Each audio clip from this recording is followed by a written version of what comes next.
सीताराम राम राम सीताराम राम राम सीताराम राम। भक्तों,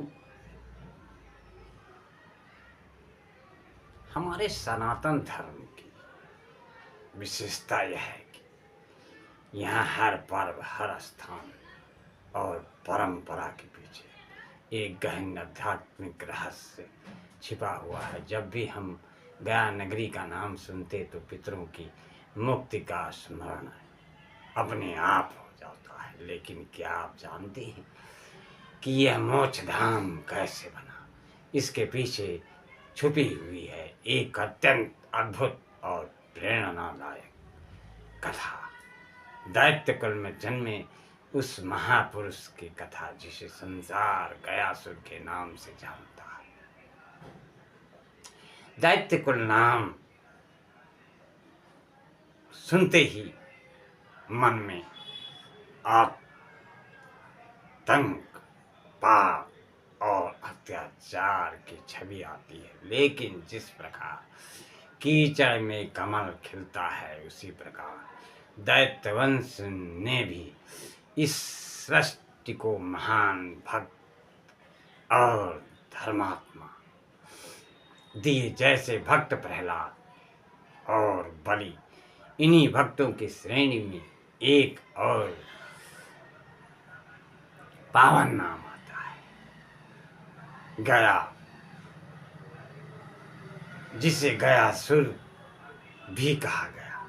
गयासुर का जन्म भले ही दैत्य कुल में हुआ हो, परंतु उसका हृदय जन्म से ही परमात्मा की भक्ति में डूबा रहता। गयासुर के जन्म के विषय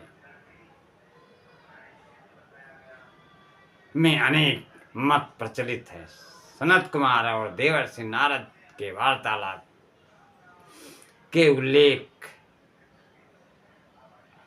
वार्तालाप में उल्लेख आता है कि उसकी उत्पत्ति ब्रह्मा जी से हुई थी। वही दूसरी मान्यता के अनुसार वह महर्षि कश्यप और दिति के वंश से संबंधित था, जो दैत्यों का कुल माना जाता है। चाहे उसका जन्म कहीं से भी हुआ हो, किंतु उसकी आत्मा ईश्वर प्रेम से भरी हुई थी। उसका शरीर अत्यंत विशाल था। उसका शरीर 125 योजन लंबा और 60 योजन चौड़ा था। गयासुर ने एक बार कठोर तपस्या करने का निश्चय किया। वह कोलाहल पर्वत पर गया और 1000 वर्षों तक शरद ऋतु की भीषण तपस्या करता रहा। उसकी तपस्या से पूरी सृष्टि प्रभावित हो उठी। इंद्र और अन्य देवता को भय हुआ कि कहीं गयासुर अपनी साधना से स्वर्ग का राज्य न छीन ले। वे सभी ब्रह्मा जी के पास पहुंचे और समाधान मांगा। ब्रह्मा जी उन्हें लेकर भगवान शिव के पास गए। तब महादेव ने कहा, जो कोई भी तप करता है उसे उसका फल अवश्य ही मिलता है। गयासुर कोई साधारण तप नहीं कर रहा, वह तो स्वयं भगवान विष्णु की तपस्या कर रहा।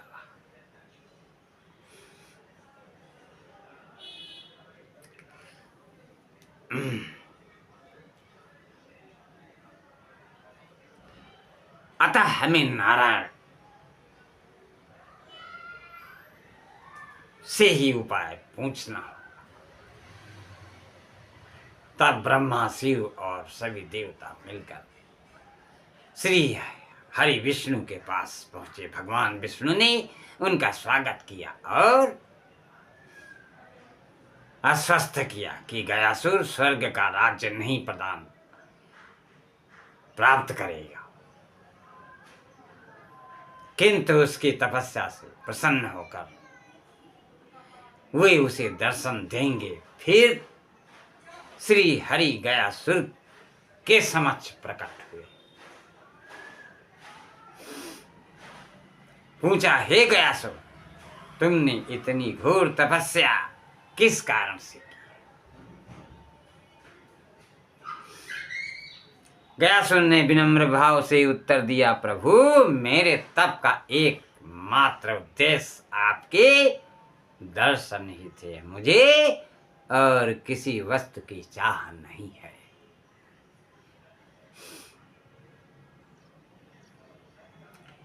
उसकी निर्मल भक्ति और सच्चरिता देखकर भगवान विष्णु अत्यंत प्रसन्न हुए और उसे कोई भी वर मांगने को कहा।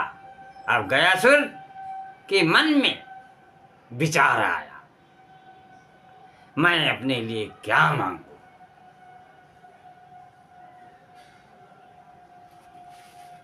उसके मन में विचार आया कि मैं अपने लिए क्या मांगू? यदि मेरा जीवन दूसरों के कल्याण के काम आ सके तो वही सर्वथा बड़ा वरदान होगा।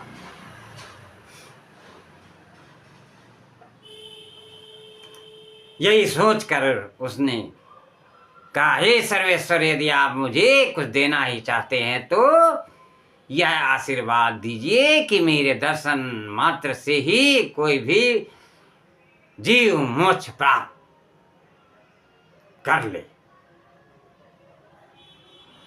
श्री हरि ने उसकी निश्चल भावना को देखकर उसे वही वरदान प्रदान कर दिया।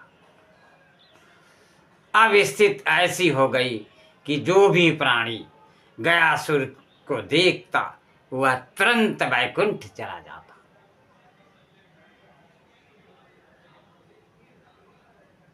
यमपुरी सूनी हो गई, धर्म का संतुलन बिगड़ गया और पापी लोग भी निर्भय होकर पाप करने लगे, क्योंकि उन्हें विश्वास था कि गयासुर को देखकर उन्हें मोक्ष मिल ही जाएगा। इस प्रकार जो वरदान जीवों के कल्याण के लिए मांगा गया था वही उसके लिए अभिशाप बन गया। सृष्टि में बड़ी अव्यवस्था फैल गई और देवताओं ने पुनः श्री हरि की शरण लेकर प्रार्थना की, प्रभु आपके ही वरदान के कारण यह संकट खड़ा हुआ, कृपया इसका समाधान कीजिए। अब दैत्य कुल का महान भक्त गयासुर स्वयं जीवों की मुक्ति का साधन बन गया, किंतु उसका यही वरदान सृष्टि के लिए संकट का कारण भी बन बैठा। मोक्ष की प्राप्ति तो स्वयं देवताओं के लिए भी दुर्लभ है, कठिन होती है, किंतु श्री हरि विष्णु के वरदान के कारण दुष्ट और पापी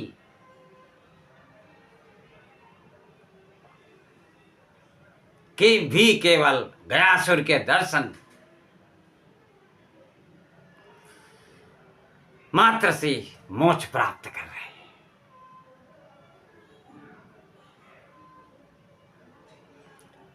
यह देखकर देवता चिंतित हुए और श्री हरि की शरण में गए। जाकर प्रार्थना किया, प्रभु अब आप हमें इस अव्यवस्था से बचाइए। तब श्री हरि विष्णु ने ब्रह्मदेव से कहा, हे वेदों के ज्ञाता, आप जगत कल्याण हेतु एक महान यज्ञ का आयोजन कीजिए और उस यज्ञ भूमि के लिए गयासुर से उसका शरीर मांग लीजिए।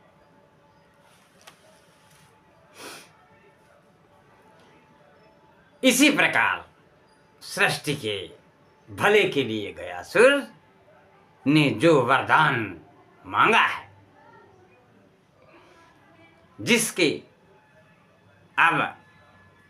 जिससे अब असंतुलन हो रहा है और उल्लंघन भी हो रहा है, उसका समाधान हो सकेगा। यह सुनकर ब्रह्मदेव गयासुर के पास पहुंचे। जब गयासुर ने परमपिता ब्रह्मा को अपने समक्ष देखा तो उन्हें दंडवत प्रणाम करते हुए कहा, हे परमेश्वर, यह मेरा अभाग्य है कि आपने मुझे दर्शन दिए।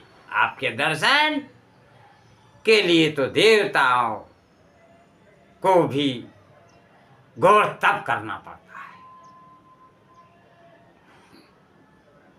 फिर आज ऐसा क्या कारण है कि आप स्वयं मेरे समक्ष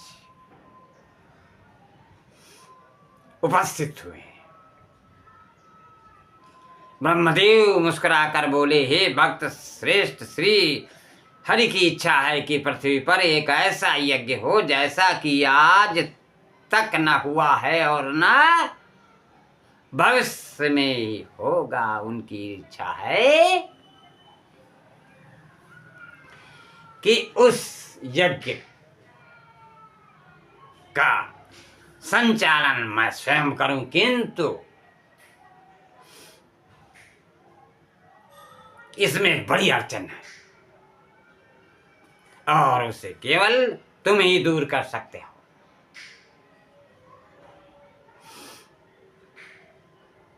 इसी कारण आज मैं तुम्हारे पास आया हूं। यह सुनकर गयासुर बोला, हे परमपिता, यह मेरा सौभाग्य है कि आप जैसे सृष्टिकर्ता मुझसे किसी सहायता की अपेक्षा रखते हैं। मैं तो सदैव जगत के कल्याण के लिए तत्पर रहता हूं।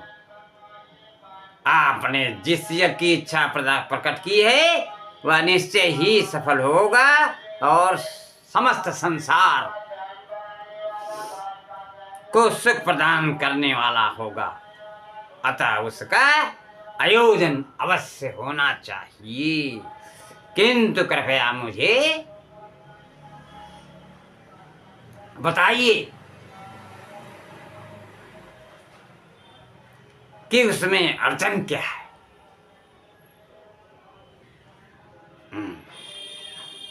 मैं उस समस्या का निवारण करने के लिए पूरा प्रयास करूंगा। तब ब्रह्मदेव ने गंभीर स्वर में कहा,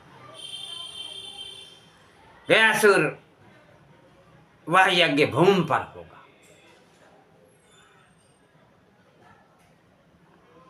और ऐसी भूमि पर होगा जो सर्वाधिक पवित्र हो।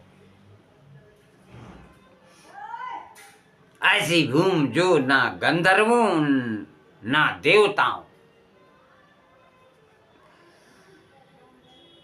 ना ही सिद्ध महर्षियों के पास ही है। ऐसी भूमि जिसके केवल दर्शन मात्र से मनुष्य जन्म मरण के चक्र से मुक्त हो जाए और जिसके पुण्य से जीव सीधे वैकुंठ को प्रस्थान कर सके। मुझे उस यज्ञ के लिए ऐसी भूमि चाहिए। यह सुनकर गयासुर आश्चर्यचकित हो गया और कुछ देर तक मौन होकर बोला, हे परमपिता, आपने जिस भूमि की आकांक्षा व्यक्त की है, ऐसी भूमि पाना असंभव है। फिर जब आप जैसे सृष्टिकर्ता भी उसे नहीं खोज पा रहे हैं तो मैं उसे कहाँ से ढूंढ सकता हूँ। किंतु मुझे स्मरण आता है कि एक ही स्थान ऐसा है जो आपकी सभी शर्तों को पूरा कर सकता है।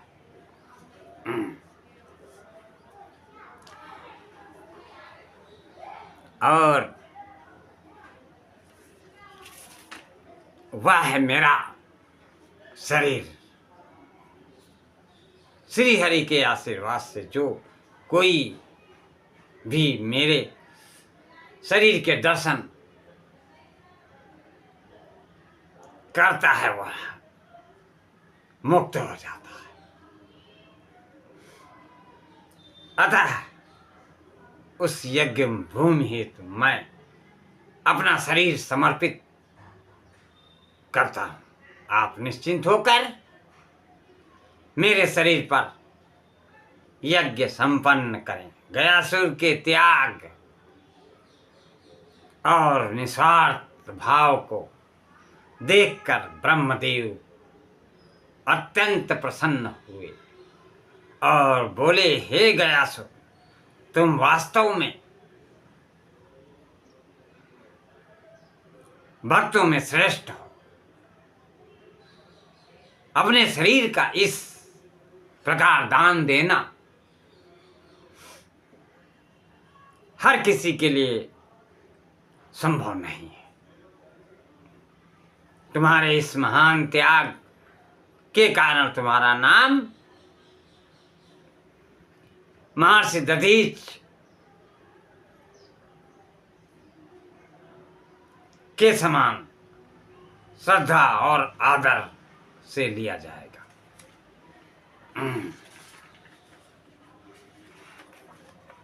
श्रद्धा और आदर से लिया जाएगा।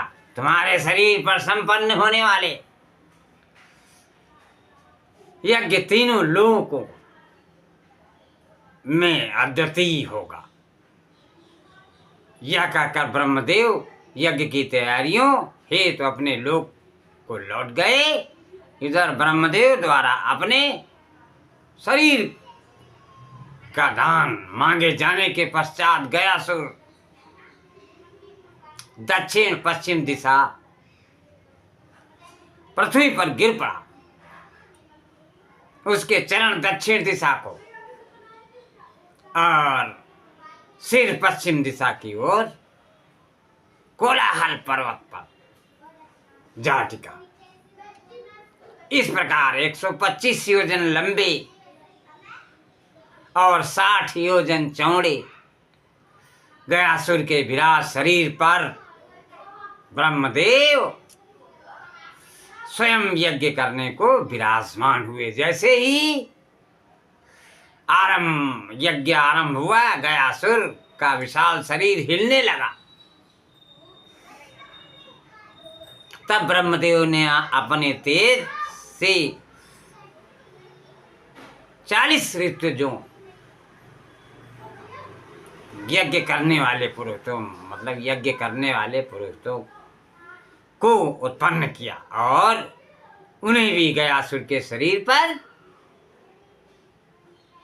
विराजमान होने का आदेश दिया। उनकी आज्ञानुसार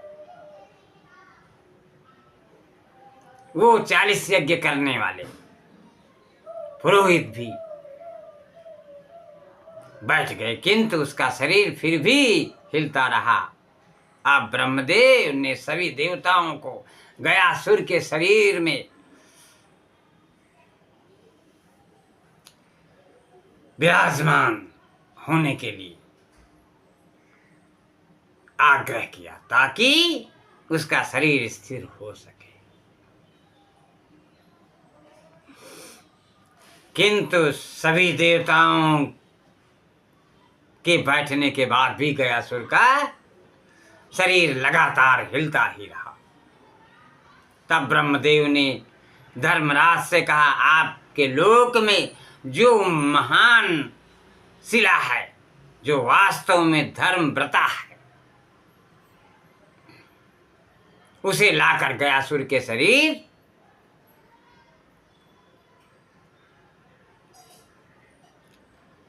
के ऊपर रख दे। उनकी आज्ञा अनुसार धर्मराज ने धर्मपुरी में उस शिला को लाकर रखा, किंतु वह धर्मात्मा उस अत्यंत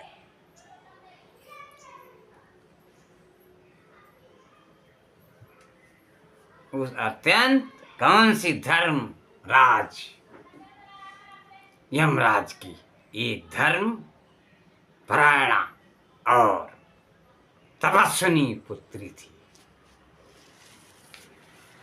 जिसको प्रेसशिला के नाम से आज भी सभी लोग जानते हैं। धर्मव्रता उसका जीवन पूरी तरह व्रत, नियम, ध्यान और धर्म पालन के में बीतता था। वह अपने पिता की तरह न्यायप्रिय थी, परंतु ये साथ ही करुणामयी भी थी। उसने आजीवन ब्रह्मचर्य का पालन किया, घोर तपस्या की, जो देवताओं को भी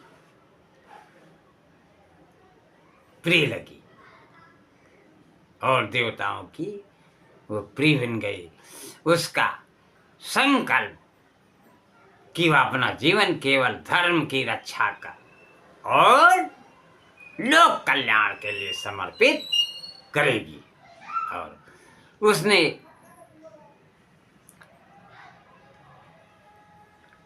इतनी तपस्या किया कि शिला रूप में परिवर्तित हो गई। तो देवताओं ने प्रेसशिला के नाम से उसका नाम रख दिया, जो गया धाम में आज भी स्थित है, और सारे पिंडदान और श्राद्ध कर्मी श्रद्धालुओं को दर्शन का लाभ मिलता है। एवं भगवान श्री विष्णु जी के स्वयं के रूप में स्थापित होने के कारण उसे विष्णुपद नाम से गया धाम में स्थापित हुए, जो कि गयासुर के शरीर के हिलने से नहीं रोक पाने के कारण भगवान विष्णु जी ने महादेव से सहयोग मांगा। तब महादेव ने कहा, हम त्रिदेव स्वयं इसके शरीर में स्थापित हो जाएं, तभी यह स्थिर हो सकता है। फिर ब्रह्मा अपने 5 सभी प्रपितामह, पितामह फाल्गुन, पोष, केदार और कनकेश्वर के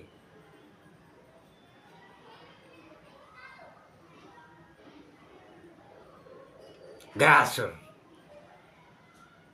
पर विराजमान हुए।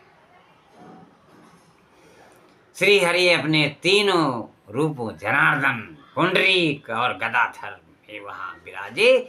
अंत में भगवान शंकर अपने एक रूप में गयासुर के शरीर पर बैठे। इसके बाद श्री हरि ने अपनी गदा गयासुर के सिर पर स्थित धर्मव्रता शिला पर रखी और तभी गयासुर हो गया, स्थिर हो गया। इसी कारण भगवान विष्णु का नाम गदाधर भी पड़ा। तब गयासुर ने भाव पूर्ण वचन कहे, हे प्रभु, मुझे तो वरदान भी आपसे ही प्राप्त हुआ था और ये हेतु मैंने पहले ही अपना शरीर ब्रह्मदेव को दान में दे चुका हूं कि जो भी भक्त यहाँ पर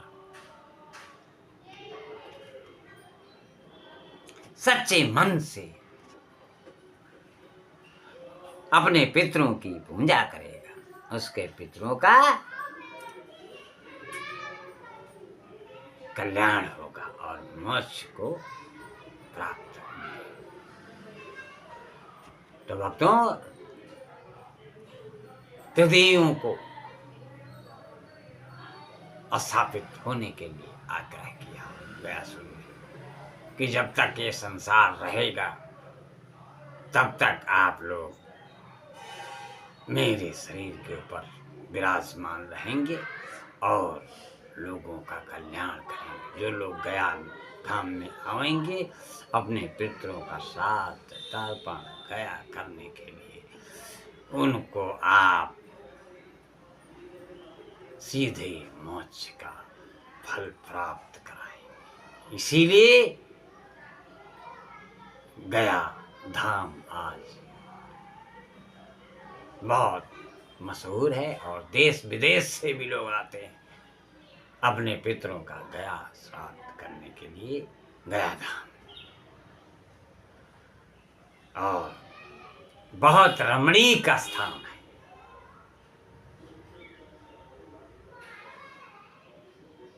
मैंने पूरा